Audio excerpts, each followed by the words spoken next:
Excellencies, distinguished parliamentarians from around the world, it is my pleasure to send greetings to the 147th Assembly of the Inter-Parliamentary Union.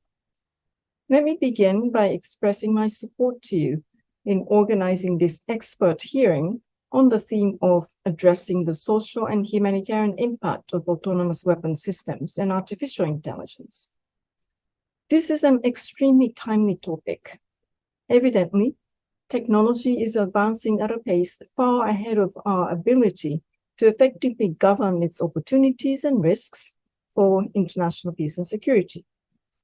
The question of autonomous weapon systems is therefore an area of particular concern where urgent action by political leaders to prohibit and regulate such systems remain paramount.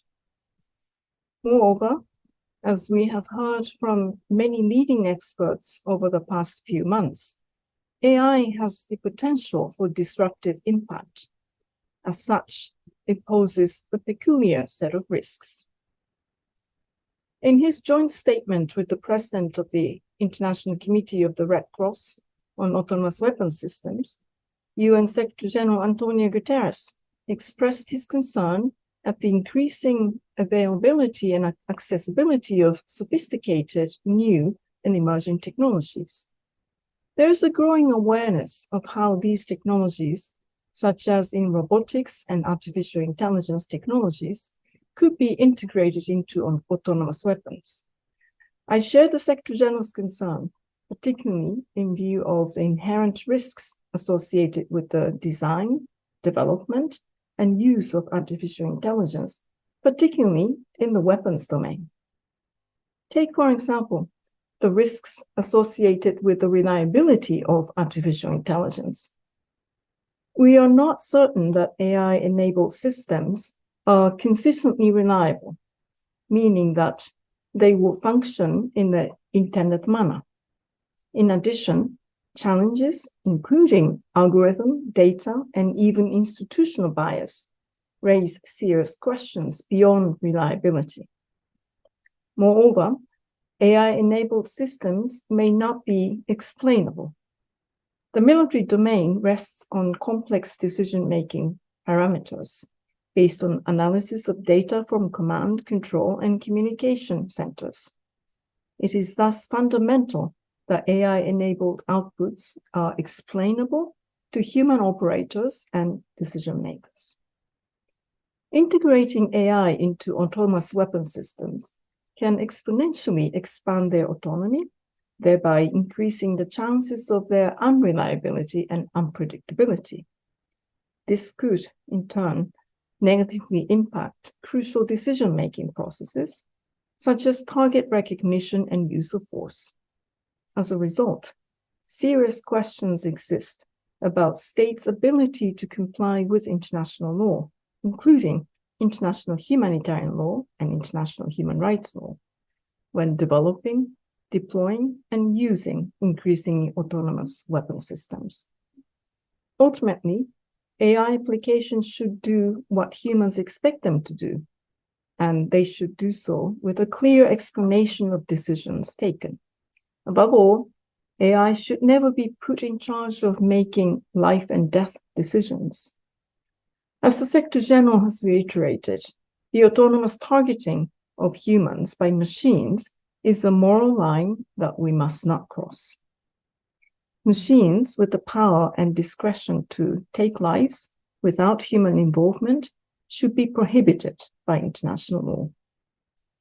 It is therefore vital for states to agree on prohibitions and regulations on lethal autonomous weapon systems, and additionally, to develop normative frameworks on AI for its responsible uses in the military domain. It is important to note that any potential regulation of autonomous weapon systems should not seek to hamper access to and development of peaceful uses of emerging technologies and AI. Lastly, I would like to also bring to your attention another notable trend: the increased use of armed uncrewed aerial vehicles, UAVs, in armed conflict. While armed UAVs are not necessarily autonomous weapon systems, increased integration of autonomy into UAVs poses ethical, humanitarian, and legal concerns. These systems are often used to attack civilian targets, including civilian infrastructure. I urge you to hold your governments accountable and call on them to improve transparency, oversight, and accountability on the acquisition and use of armed UAVs.